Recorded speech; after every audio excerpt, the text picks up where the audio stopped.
Sementara itu, saudara, seruan aksi turun ke jalan makin kencang. Mahasiswa menilai pemerintahan Presiden Prabowo Subianto telah salah menerapkan kebijakan yang membuat merugikan rakyat.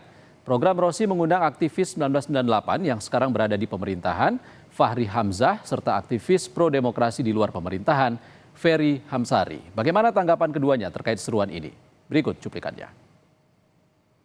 Itu kejahatan pola yang sama yang dilakukan. Enggak, ini yang saya bilang, Bung Ferry. Itu terjadi, itu menteri yang ngomong, Bang Jadi Ferry. begini, Bung. Itu bukan secara konstitusional, menteri adalah wajah presiden. Itu frontir jadi, dari apa? Yang sekarang yang Bang Fahri lakukan adalah membuat tampilan yang buruk dalam segala kebijakan terlihat lebih halus dan baik.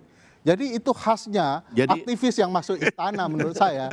Gini, padahal dia tahu ini sedang Bung buruk. Ferry, Bung Ferry, saya ini mohon maaf ya, saya nggak melebih-lebihkan.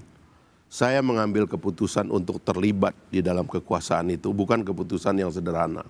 Saya ngerti bahwa di dunia ini tidak ada, bukan soal pertanggungjawaban kepada orang, itu tanggung jawab saya nanti. Jadi jangan Anda menganggap saya menyederhanakan ini soal leisure, soal kegemaran, soal kesenangan, itu nggak ada. Saya tidak mungkin menjadi bagian dari kejahatan, itu Anda perlu catat itu. Dan saya akan melawan diri saya kalau saya mau terlibat sebagai bagian dari kejahatan. Saya tunggu Bang Fahri, dan kalau betul-betul kebijakan presiden nyata-nyata adalah kejahatan. Anda jangan begitu cara berpikirnya dong, karena karena Abang sedang menjelaskan begini. Anda mengambil peran-peran yang sebenarnya bukan tugas Anda juga. Terlalu banyak yang Anda komentari itu dan belum tentu benar. Semua protes Anda ini, Bung Ferry. Bang, ini semua cara berpikir konstitusional. Iya, oke lah, karena kalau Anda Abang dosen. bilang Karena Anda dosen konstitusi, lalu kita mengatakan Anda konstitusional. Ya, tapi Anda pendekatan yang saya gunakan pendekatan konstitusional. Tapi politik lebih cara berpikir itu, Abang, cara berpikir buzzer barusan. Approval rate dari presiden ini masih hampir 75%. Bang Fahri tahu soal, Anda kan mau mengatakan bahwa ini ditutangin dan sebagainya. Jadi kalau Anda nggak ada orang Anda percaya, terus kenapa kita berkomunikasi? Abang tahu itu. Anda kan nggak mau mendengar pemerintah. Seolah-olah Anda kalau tidak menjadi bagian pemerintah, Anda hero, Anda berjuang untuk rakyat, Anda yang hebat. Saya tidak begitu.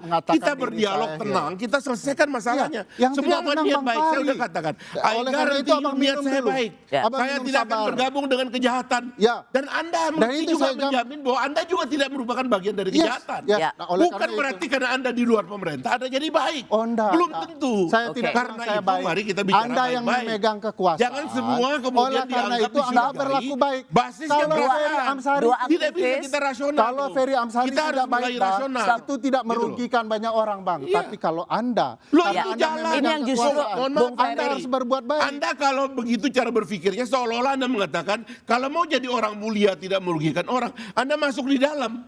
Oh enggak. Kan dia bilang begitu kan? Karena Anda mau menuduh bahwa kalau orang sudah masuk di dalam, orang itu jadi rusak. Saya tidak menuduh. Saya sedang mengingatkan sifat kekuasaan itu berbahaya. Cara mengingatkan inilah yang kita mesti omongkan. Saya niatnya baik. Betul. Kan Anda mau membongkar niat saya. Saya mau kita mengadu niat. Siapa yang niatnya paling baik? Stop, Bung Fahri. Justru di sini kita ingin sama-sama memastikan bahwa apakah di dalam ataupun di luar kita sama-sama menjaga agenda reformasi. Appreciate ke Bung Fahri mengatakan tidak akan tunduk diam jika berada dalam satu lingkungan yang membiarkan pelanggaran itu hukum. Sebabnya saya mendukung Prabowo. Karena saya percaya dan saya kenal lama. Inilah orang yang mempersiapkan dirinya menjadi pemimpin. Itu juga. Dengan segala macam perangkatnya. Kan boleh saya mengingatkan Abang. Saya tagih janji Abang, kalau Prabowo salah, melanggar konstitusional, saya ingin kembali Fahri kepada tempatnya. Nah itu dia. Kan boleh kan?